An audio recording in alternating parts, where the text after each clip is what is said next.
Well, heck, hello. God, my words are bad today. Can't talk very well. Maybe I should just be quiet all day. Anyway, it's welcome to the 5 a.m. Mester Scrum Show. It is just before 11, and I'm supposed to be in a coffee meeting, lean coffee meeting. I'm going to be late. Anyway, got to do some things before I went off and did the programming. It's been a busy morning. It's been a busy couple days. I apologize for not doing a show the past couple days, but that's okay. We'll catch up with it today because there was a lot of good stuff that I'm going to share that I did over the past couple days. So over the past couple days, I had a sprint review, a retro, and a planning session. And I'm going to wrap all of that up in a pretty bow and what you can do as a Scrum Master or Agile coach in your planning session. How those two other, that's why we do them before the planning and how that feeds into maybe some discussion questions you might ask your team. And this could play for anything you want, whether it be an IT team or a non-IT team, a business, just a team, a group of people that you work with. How do you deal with feeding it into your planning session or your commitments to producing for the next week or next time backs or the next sprint?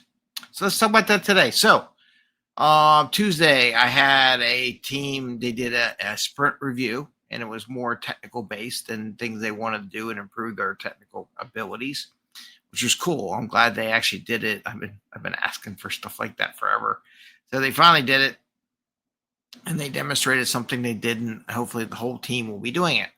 Then we had a retrospective. We talked about some things, and sometimes in the retrospectives, one of the things that teams come up with is how they want to improve what they do, the quality aspect of the process, whatever it would be. So there's a couple things you get to review. Someone demonstrating software. Do we want to include the software or a new capability or a new sales technique or whatever it is with the rest of the team? Do we want to adapt it? That's what the review is about. And then the retro is how do we get better? So the next day, which was yesterday, I had a sprint planning session with the team. And they went through their whole list of all the stuff they want to do, and I'm pretty much quiet the whole time. I asked a couple questions just from what I heard from before and just the way I saw reactions to people to some things. Maybe I asked a follow-up question to see if that spurred any discussion in the group, but nothing to be critical of or just something to make sure they did do cover a topic. But in the end, the one new tool that they had developed for their technology, I didn't really hear anything about an item or something in the backlog. And me, when I'm a Scrum Master, to be honest with you, when there's a new technology thing, I always make it a task or story in my backlog. I don't care what people say about it's only business product stuff. I don't care. I'm tracking it in the backlog so that we get it done in a sprint. Just my way of doing it. I don't worry about whether or not it's an actual product per se that gets delivered, but it's something that we have to do as a group because it takes away bandwidth and work time from the team. So I put it in there. What I asked was this. I said they came up with their points and the number of issues they want to do and all that kind of stuff for the sprint, and it had their commitment.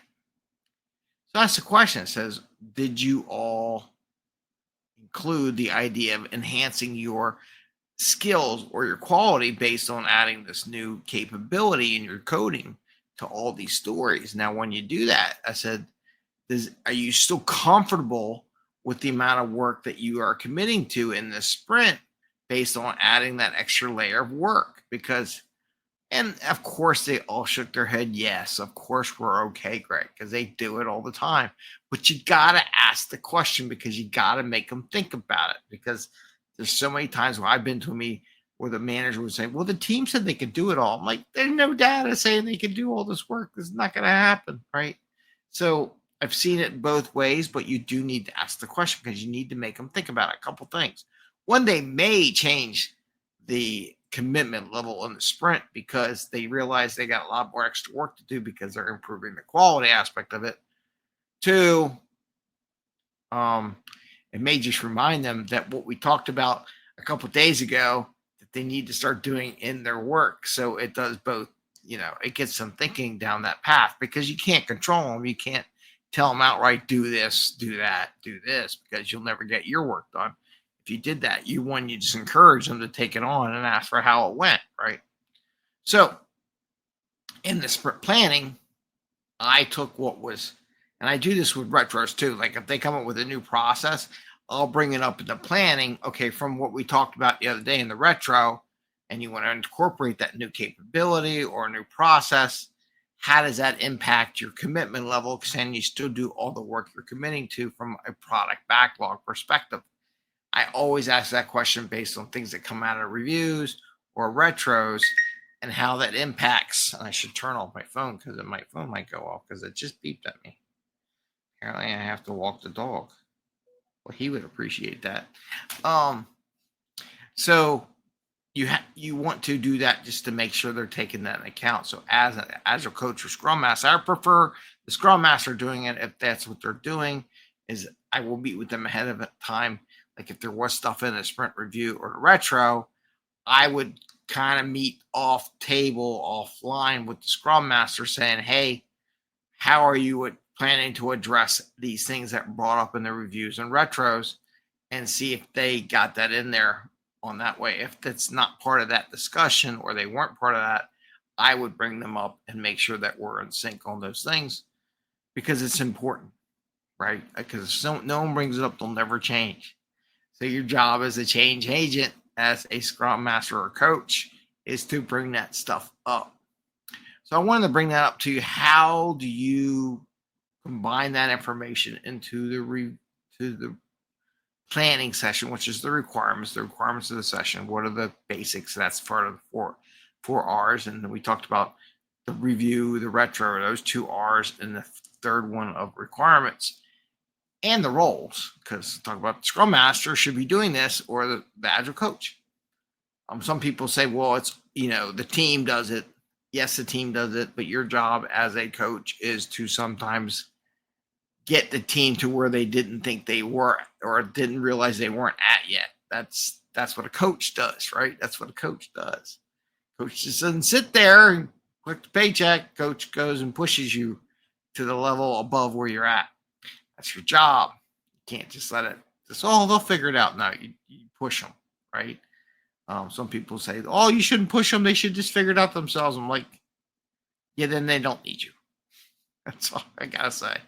So did that, took the retro, took the review results or piece of that data, incorporated it into questions for the review to confirm whatever they're going to they agreed on they're going to do.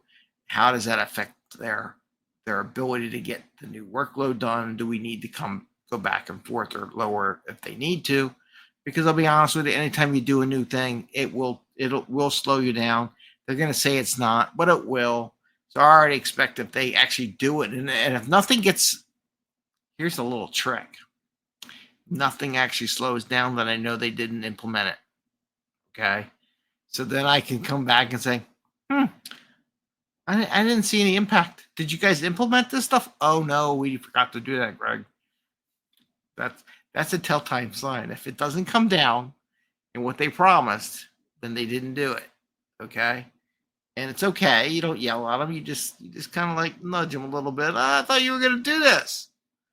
Oh no. Yeah, we did. We didn't do it. We'll get it now. So as long as they're in the right direction. So I wanted to share that with you today. Just some of my experiences from my past reviews and retros, how I took that information and applied it to the next sprint planning session. And again, this applies to work too. Like if you implement a new point of sale system as a business or a new piece of software and we build the software for them, you got to give them a little bandwidth to improve the process and be realistic on what they're committing to, and that they really can't commit to their normal average operating level because they are learning something new and implementing that. With that, I'm going to wish you all a happy day, happy scrumming, and I'm going to go off to my lean coffee discussion I got to do with the group I'm with that I'm late for. So take care, everyone. Have a great day and enjoy.